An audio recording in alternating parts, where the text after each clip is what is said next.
मेरा नाम कमल है। पेशे से मैं एक ड्राइवर हूँ। मेरे रूट काफ़ी लंबे होते हैं और वो मुझे बेहद पसंद है। और आज मैं अपने साथ हुए एक हादसे के बारे में बताने जा रहा हूँ। ये सुनकर शायद आपके रोंगटे खड़े हो जाएंगे। तो जी हाँ, चलिए शुरू करते हैं। सुनसान सड़क पर आधी रात को मैं सफ़र तय कर रहा था। हमारा एक और ट्रक हमारे पीछे ही आ रहा था, जिसमें सुरेश और रोहन थे। पर मैं अपने ट्रक में अकेला ही था। ये हमारा रोज का ही काम था। हमें अक्सर रात को ही सफ़र तय करना पड़ता था। ठंड का समय था तो सफ़र में कठिनाइयाँ तो होनी ही थी। हम अहमदाबाद से केरल जा रहे थे। कड़ाके की ठंड थी तो हम लोग रुक रुक कर चाय के मज़े लेते हुए जा रहे थे। पर अब सफ़र काफ़ी तय कर लिया था तो भूख भी लगाई थी और शरीर बुरी तरह थक चुका था। अब तलाश थी तो सिर्फ एक ढाबे की। हम सीधे सीधे लगभग 10 किलोमीटर चले ही थे कि दूर एक ढाबा देखा। मैं तो खुश हो गया था। मैंने ट्रक को ढाबे के पास ही पार्क कर दिया। तभी पीछे से मेरे दोनों दोस्त आ गए और उन्होंने भी मुझे देखकर अपना ट्रक साइड में पार्क कर दिया। हम तीनों के अलावा वहाँ और कोई भी नहीं था। हम तीनों ढाबे का जायजा लेने लगे। देखने में ऐसा लग रहा था कि ढाबा बहुत पुराना है। नेम प्लेट भी साफ नहीं दिख रही थी और बाहर कुछ चारपाई पड़ी हुई थी और चारों तरफ अंधेरा था। थोड़ी सी रोशनी ढाबे के अंदर दिख रही थी। तभी मेरे दोस्त ने कहा, शायद ढाबे का मालिक अंदर है। तभी मैंने कहा, हाँ हाँ, मैं जाता हूँ। मैंने पास पहुँचकर कहा, अरे भाई, कोई है क्या यहाँ? वहाँ से कोई जवाब नहीं आया। मैंने दोबारा से पूछा, अरे भाई, कोई है क्या? तभी वहाँ से एक बूढ़ा आदमी आया। उसकी कमर झुकी हुई थी, आंखें अंदर धसी हुई थीं। अंधेरे में वो काफ़ी डरावना लग रहा था। उसने कहा, हाँ बताओ, क्या चाहिए? तभी मैंने कहा, क्या खाना मिल सकता है? बहुत भूख लगी है और हमें सुबह तक यहाँ रुकना भी था। तभी बूढ़ा आदमी बोला, हाँ हाँ, खाना मिल जाएगा। बाहर खाट पर बैठ जाओ, मैं अभी ला रहा हूँ। तीनों खाट पर बैठे बैठे आपस में बातें कर रहे थे। कमल के दोस्त रोहन ने कहा, ये जगह तो बहुत डरावनी लग रही है और हम तो कई बार इस रास्ते से गुजरे, पर ये ढाबा हमें कभी नज़र नहीं आया। तभी कमल, यार क्या करता, नज़र पहुंच गई और भूख भी लगी थी तो रुकना पड़ गया। तू खामे खा डर रहा है, कुछ नहीं होगा, खाना खाएंगे और आराम करेंगे।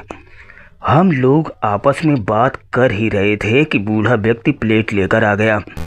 ये लो, अभी और लाता हूँ। उसकी आवाज़ भी काफ़ी डरावनी लग रही थी। कमल ने हिचकिचाते हुए पूछा, ताऊ, आपके ढाबे का क्या नाम है? तभी बूढ़ा व्यक्ति, पप्पू ढाबा। अब तीनों खाना खाने लगे थे। बूढ़ा व्यक्ति ढाबे के अंदर जा चुका था। चारों तरफ सन्नाटा था। कमल के दोनों दोस्त डरे हुए थे। उन्होंने सिर्फ एक एक रोटी ही खाई थी। खाना खत्म करने के बाद कमल ने पैसे देने के लिए उस बूढ़े आदमी को बुलाया और कहा, ताऊ, कितने पैसे हो गए?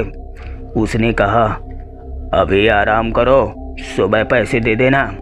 मैंने कहा, चलो ठीक है, सुबह चाय पीकर एक साथ ही सारे पैसे दे देंगे। रोहन को कुछ सही नहीं लग रहा था, पर जैसे तैसे तीनों बाहर पड़ी खाट में सो गए। नींद किसी को भी नहीं आ रही थी, बस करवटें बदल रहे थे। पर थोड़ी देर बाद तीनों को एक झपकी लग गई। रोहन ने एक भयानक सपना देखा और चौंक कर उठ गया। उसे लगा कि वही बूढ़ा आदमी चाकू लेकर उसके छाती में बैठा हुआ है। अब रात के 2 बज चुके थे। कमल और उसका दोस्त गहरी नींद में थे। रोहन का गला सूख रहा था, उसे बहुत तेज प्यास लगी थी। वो हिम्मत कर खड़ा हुआ और ढाबे के अंदर चला गया। अंदर हल्की सी रोशनी थी पर कोई देख नहीं रहा था। देखने में एक खंडहर लग रहा था।